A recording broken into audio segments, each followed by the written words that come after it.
Salam para wanitanya Tuhan yang diberkati. Kita bersyukur sore ini boleh kembali mengadakan ibadah online. Mari kita siapkan hati kita, pikiran kita fokus kepada Tuhan Yesus yang mana Tuhan telah memberkati kita. Kita sambung dalam doa. Tuhan Yesus, terima kasih atas segala kebaikan-Mu, kasih setia-Mu Tuhan dalam kehidupan kami, para kaum wanita-Mu Tuhan. Kalau kami kuat sampai saat ini Tuhan, itu karena kasih anugerah-Mu Tuhan. Kami serahkan ibadah kami dari awal pertengahan sampai akhirnya. Biarlah Engkau urapi kami, penuhi kami dengan kuasa Roh Kudus-Mu. Biarlah setiap penyembahan pujian kami menyenangkan hati-Mu ya Bapa. Dalam nama Tuhan Yesus Kristus kami telah berdoa. Haleluya. Kita naikkan pujian masuk ruang Maha Kudus.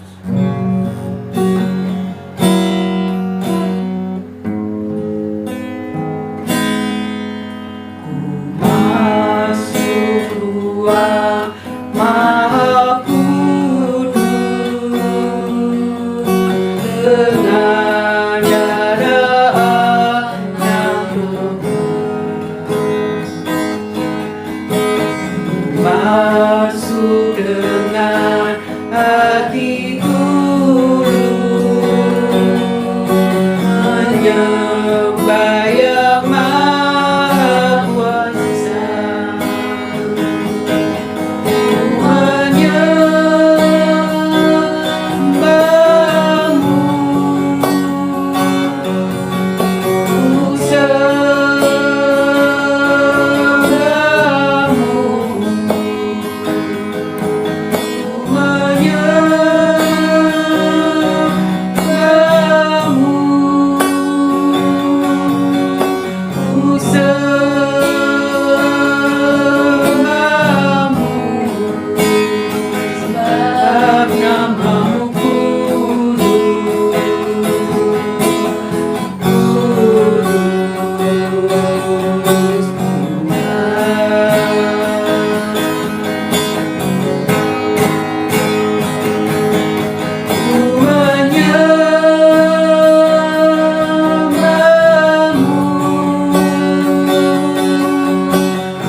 Sebab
namamu kudus Tuhan, namamu mulia. Haleluya. Hosana bagi Engkau di tempat yang maha tinggi. Haleluya. Terima kasih Tuhan, kami memuji menyembah Engkau, mengagungkan namamu ya Allahku.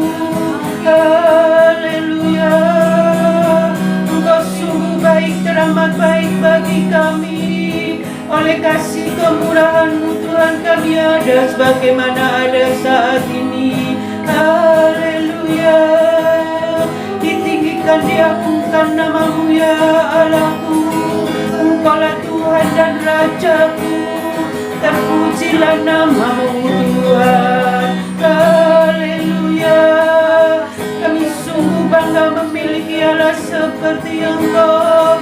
Engkau Allahku yang ajaib, Engkau Allahku yang dasar. Haleluya. Terima kasih Tuhan. Biarlah setiap pujian penyembahan kami menyenangkan hati-Mu ya Bapa. Haleluya. Terima kasih Tuhan. Syukur bagi namamu. Haleluya. Engkau Allahku yang kami muliakan. Terima kasih Tuhan. Terima kasih buat pertolongan-Mu dalam hidup kami. Haleluya. Ya Kau jamah hati kami, penuhi kami dengan kuasa hadirat-Mu ya Tuhan. Syukur bagi-Mu Bapa. Terima kasih Tuhan. Terima kasih ya Roh Kudus. Terima kasih Bapa yang Maha Baik. Kami yakin dan percaya Tuhan, Engkau telah hadir di tengah-tengah kaum wanita-Mu Tuhan. Engkau telah menerima pujian penyembahan kami, pengagungan kami atas nama-Mu ya Bapa. Terima kasih Tuhan. Sebentar kami akan mendengarkan sebagian firman-Mu. Urapi kami, penuhi kami dengan hadirat-Mu. Engkau urapi hamba-Mu Tuhan yang akan menyampaikan isi hati-Mu Tuhan. Biar apa yang disampaikan menjadi rema dalam hidup kami, dan kami melakukan dengan ketaatan kami di dalam setiap langkah kami ya Bapa. Terima kasih Tuhan. Terima kasih ya Yesus. Mari kita menaikkan penyembahan kita dengan Engkau langsung bisa.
Shalom wanitanya Allah yang luar biasa.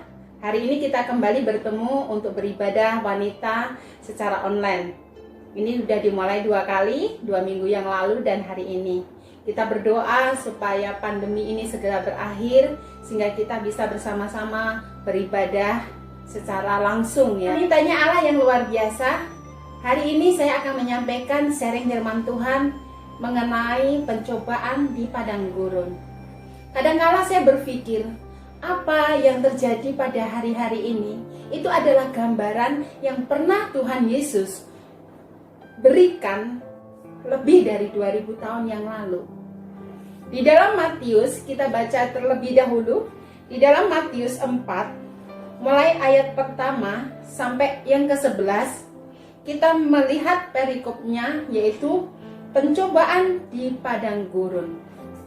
Di sini dikatakan bahwa maka Yesus dibawa oleh Roh ke padang gurun untuk dicobai oleh iblis. Dan sesudah berpuasa 40 hari dan 40 malam, akhirnya laparlah Yesus. Lalu datanglah si pencoba itu dan berkata kepadanya. Si pencoba ini adalah iblis. Dia berkata, "Jika engkau anak Allah, perintahkanlah supaya batu-batu ini menjadi roti." Wanitanya Allah yang luar biasa. Mungkin kita sering membaca firman Tuhan mengenai pencobaan di padang gurun ini, dan tidak ada sesuatu yang istimewa mungkin. Dan kita hanya berpikir pencobaan itu memang berat yang dialami oleh Yesus. Tapi Yesus kan Tuhan. Nah, hari ini kita harus mengubah dulu mindset pola pikir kita. Pada saat itu, Yesus disebut sebagai anak manusia. Artinya, beliau adalah manusia 100%. Hari itu dikatakan bahwa ketika Yesus selesai melakukan puasa 40 hari, bukan hanya 40 hari, 40 malam, maka laparlah Yesus. Secara manusia hal itu suatu hal yang biasa, lumrah. Kita nggak makan seharian saja lapar, apalagi ini 40 hari, 40 malam. Dan maka lapar. Tetapi di sini ayat 1 dikatakan bahwa Yesus dibawa oleh Roh ke padang gurun. Wanitanya Allah yang luar biasa. Roh di sini ditulis huruf besar, Roh. Bukan di awal kata sehingga dikatakan ya mungkin awal kata. Tidak, tetapi Roh di sini ada di tengah-tengah dan dikatakan huruf besar. Roh ini adalah Allah yang membawa Yesus sebagai anak manusia yang setelah selesai melakukan puasa berada dibawa ke padang gurun. Dan yang terjadi di padang gurun ini, dia dicobai oleh iblis. Ini terjadi selama kita saat ini. Bisa dijelaskan bahwa pada ayat 2 dijelaskan dengan jelas setelah berpuasa 40 hari 40 malam.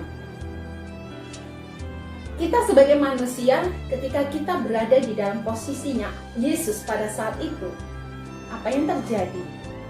Sesuatu yang sudah dilakukan pencapaian 40 hari 40 malam berpuasa, dan ini adalah puncak terakhir di mana ini Yesus sudah menyelesaikan tahapan puasa ini.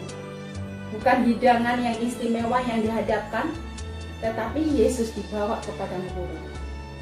Seberapa banyak wanita-wanitanya Allah hari-hari ini mengalami hal yang sama? Kita berada di dalam masa pergumulan. Kita rasanya sudah menang dalam pergumulan kita. Kita melakukan bagian kita dengan baik, kita melayani Tuhan. Kita melakukan bagian kita sebagai istri, sebagai ibu di rumah. Dan kita melakukan yang bekerja, saya melakukan bagiannya di pekerjaan dengan baik. Tetapi di saat harusnya mendapatkan reward, mendapatkan sesuatu yang layak, ini pantas saya harus dapat. Tetapi yang terjadi, Tuhan, Allah mengizinkan pencobaan terjadi. Di tahap yang pertama ini saya mau mengelompokkan bahwa di dalam pencobaan di padang gurun ini ada 3 pencobaan yang dialami oleh Yesus pada saat itu. Tetapi ini terjadi juga di masa-masa saat ini. Iblis mencobai kedagingan manusia. Saya kelompokkan ada dua kebutuhan pokok dari manusia itu. Yang pertama adalah kebutuhan akan hidup, yaitu sandang, pangan, papan. Kita akan tahu ya kebutuhan tiga hal ini. Yang kedua, kebutuhan untuk diterima, diakui. Kadangkala kita nggak berpikir sampai di situ. Iblis tahu bahwa manusia membutuhkan dua hal ini di dalam hidupnya. Manusia yang seperti apa? Manusia yang saat itu terlebih riskan adalah manusia yang saat itu kondisinya lapar. Wanitanya Allah yang luar biasa. Saya mau mengatakan bahwa kebutuhan hidup, banyak orang bekerja siang, malam, tidak capek. Secara badan mungkin mereka capek, tetapi mereka melakukan pekerjaan itu terus. Kenapa? Kalau ditanya buat apa kamu membanting tulang siang dan malam? Untuk mencukupi kebutuhan keluarga. Apakah itu salah? Tidak. Tetapi itu adalah bagian dari kebutuhan manusia. Belum lagi ketika banyak kejahatan timbul. Ada kasus korupsi, ada kasus penipuan, ada kasus pencurian, bahkan sekarang ada kasus pembunuhan. Kalau ditelusuri, itu ujung-ujungnya adalah pemenuhan kebutuhan hidup. Betapa hal ini dilihat iblis sesuatu yang penting dalam hidup manusia. Sehingga ketika dia berkata kepada Yesus, dia berkata bahwa kalau engkau anak Allah, kenapa? Iblis berkata kalau engkau anak Allah karena iblis tidak tahu bahwa ini benar anak Allah atau bukan. Karena iblis tidak maha tahu. Mungkin berita yang masuk di dalam telinga si iblis pada saat itu, ini katanya anak Allah. Saya coba dulu. Apakah dia hanya manusia istimewa doang atau manusia biasa atau benar-benar anak Allah? Makanya dikatakan kalau engkau anak Allah, perintahkan batu ini menjadi roti.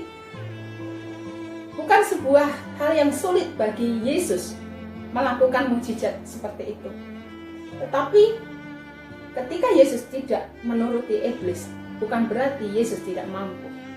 Tapi di sini ada suatu pembelajaran yang Tuhan tahu bahwa ini akan kita lakukan di 2000 tahun kemudian oleh manusia-manusia yang ada.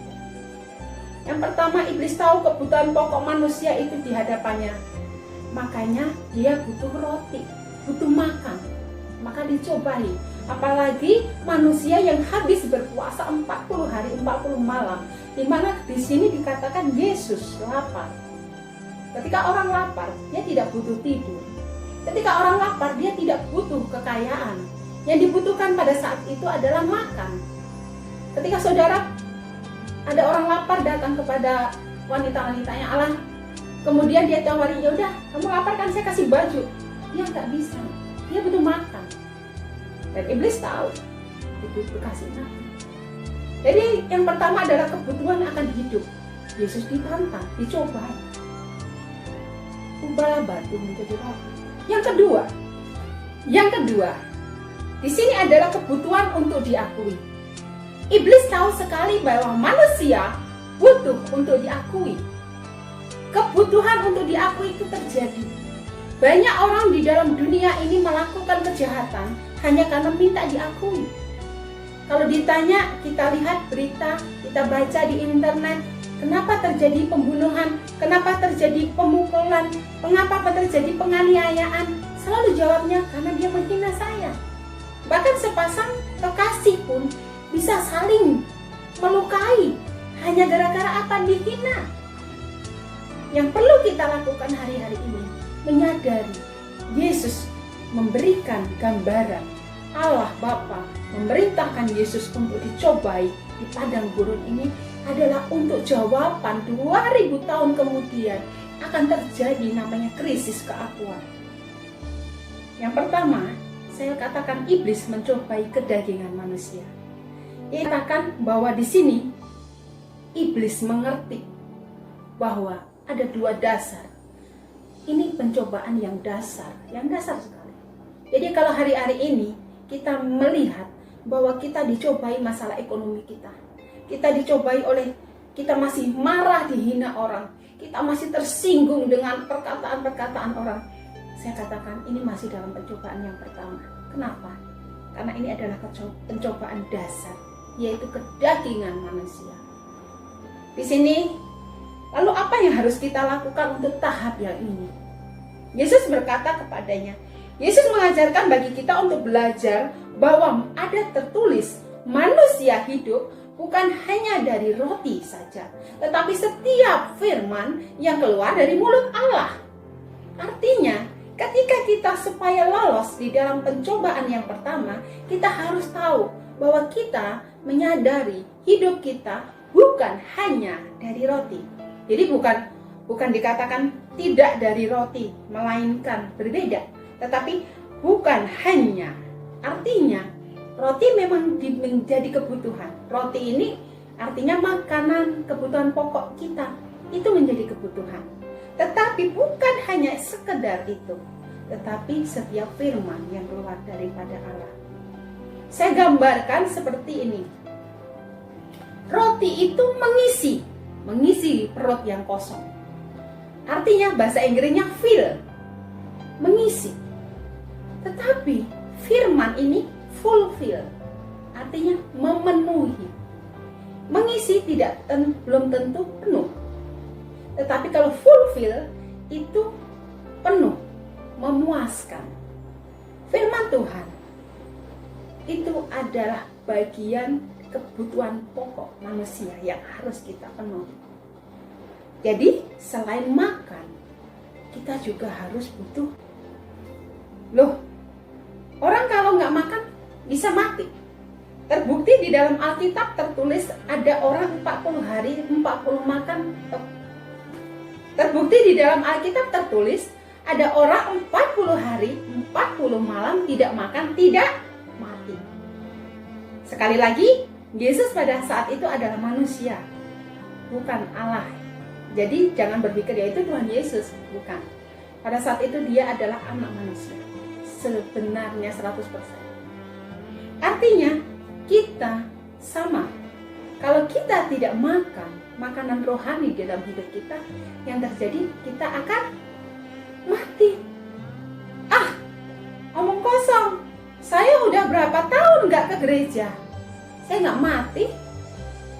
Berapa lama itu Alkitab berdebu di rumah nggak pernah saya baca, saya nggak mati. Saudaraku, wanita Allah yang luar biasa, secara tubuh mungkin kita nggak mati, atau orang itu tidak mati, tetapi rohaninya pasti mati. Ketika orang yang rohaninya mati tetapi hidup, seperti apa? Seperti zombie. Dia lebih mengerikan dibanding manusia yang hidup. Benar, zombie ini banyak kita temui. Makanya banyak orang pada posisi puncak seperti artis-artis di luar negeri. Dia memiliki kecantikan, kegantengan, kekayaan, segalanya, ketenaran, tapi masih bunuh diri. Karena ada satu kosong yang tidak terpenuhi. Ada firman yang memfilter hidupnya. Yang kedua, di sini dikatakan ketika Yesus berkata gitu, iblis lari. Apakah iblis lari? Tidak. Saat ini di ayat 3 dikatakan, kemudian iblis membawanya ke kota suci dan menempatkan di bumbungan bait Allah. Kalau yang pertama tadi, ayat pertama itu roh Allah yang mengizinkan. Kedua, iblis tertantang. Pencobaan pertama lolos nih, tapi belum tentu dia anak Allah. Saya akan bawa dia. Iblis yang akan membawanya, dia membawa Yesus ke bumbungan bait Allah.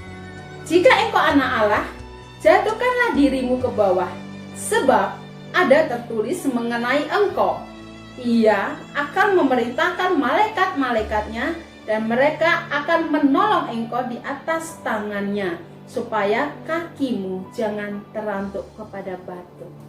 Pertanyaan iblis saat ini, dia masih ragu. Kalau engkau anak Allah, masih ragu.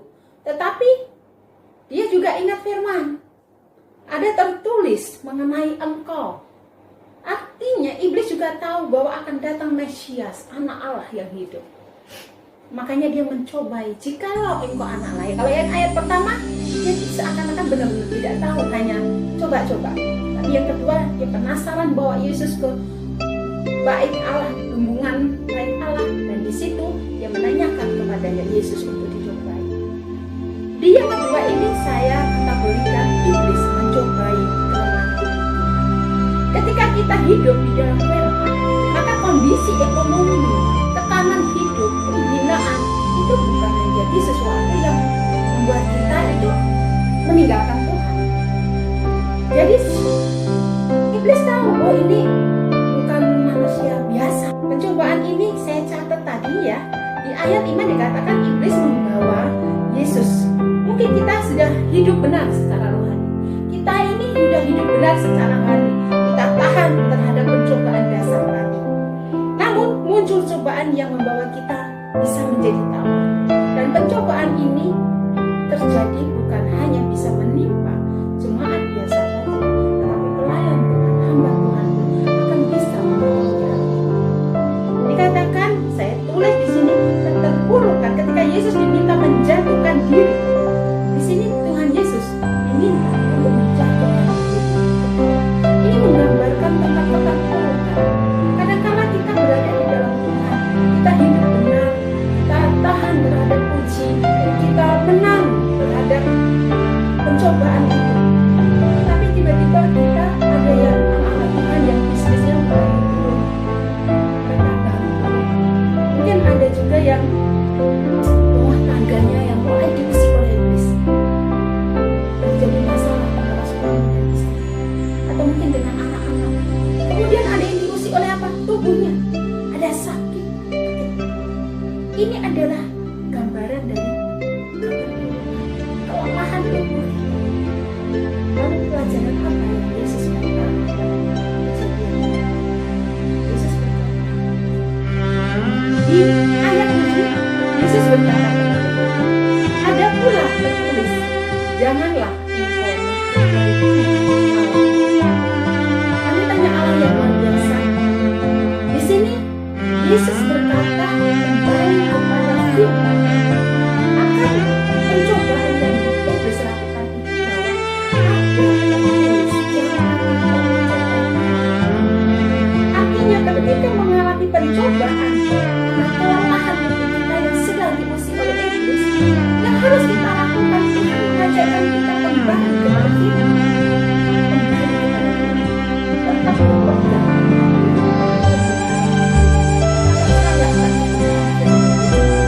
Kita percaya bahwa firman ini adalah ya dan amin. Maka kita akan katakan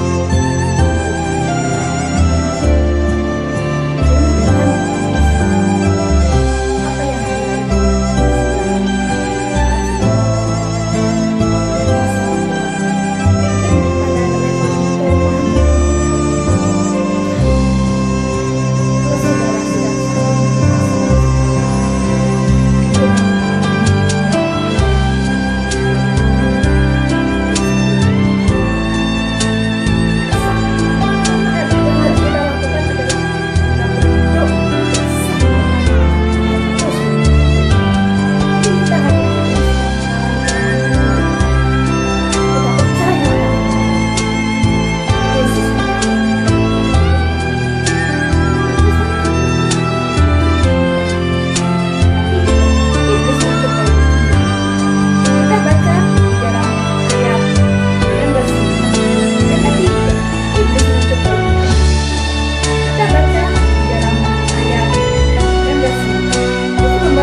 terus ke gereja, saya terus memberi sumbangan. Atau mungkin bahkan saya tidak ke gereja tapi saya memberi sumbangan, atau tetap uang saya ke gereja karena saya sibuk. Saya sibuk juga uangnya untuk pelayanan.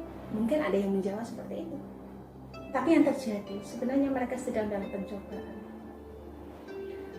Mereka tidak sadar bahwa kondisi itu membahayakan. Hati-hati.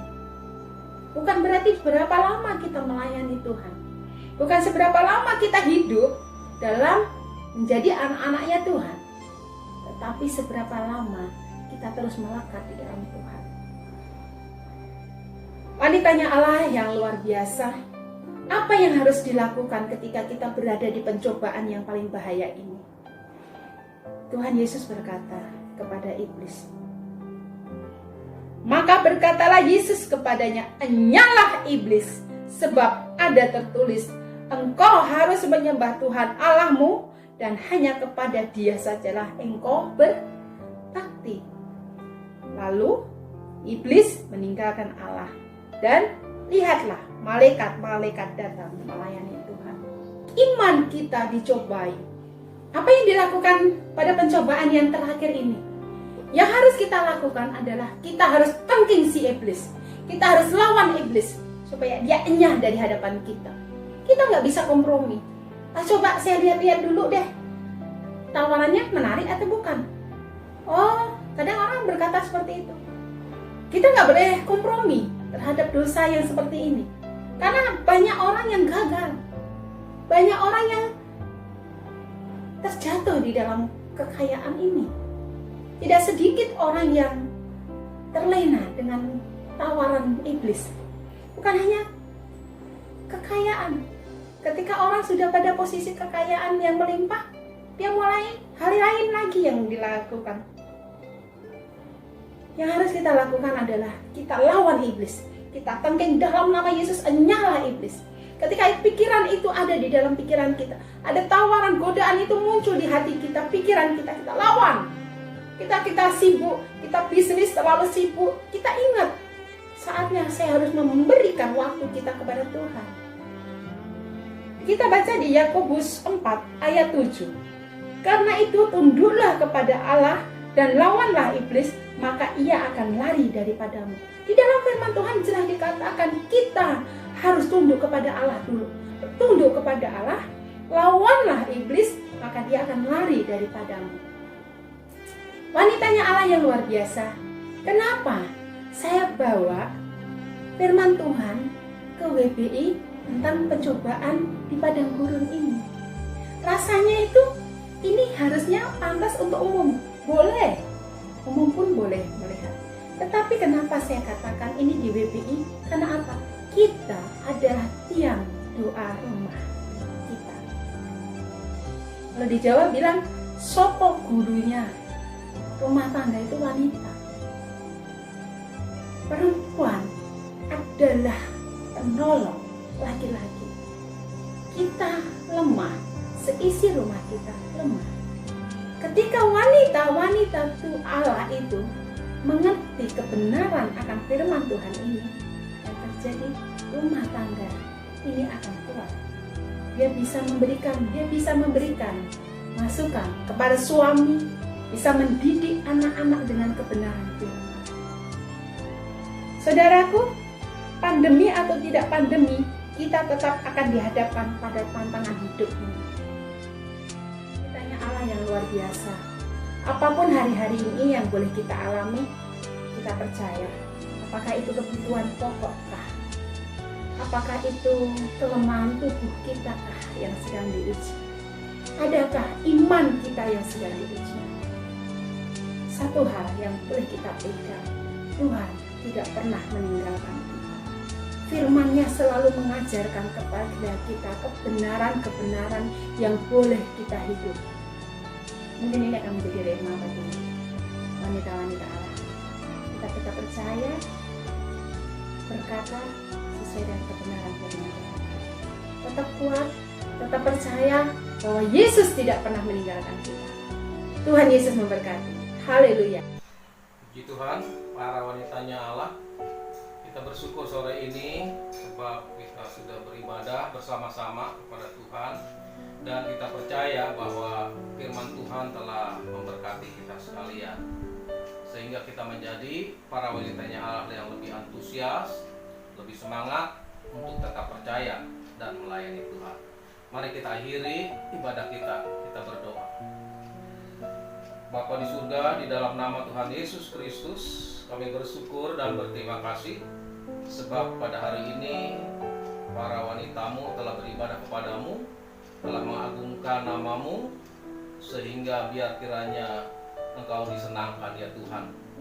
Kerinduan kami adalah pakai para wanitamu menjadi alatmu ya Tuhan untuk menjangkau banyak jiwa bagi kerajaan-Mu yang kekal. Terima kasih Bapa di surga.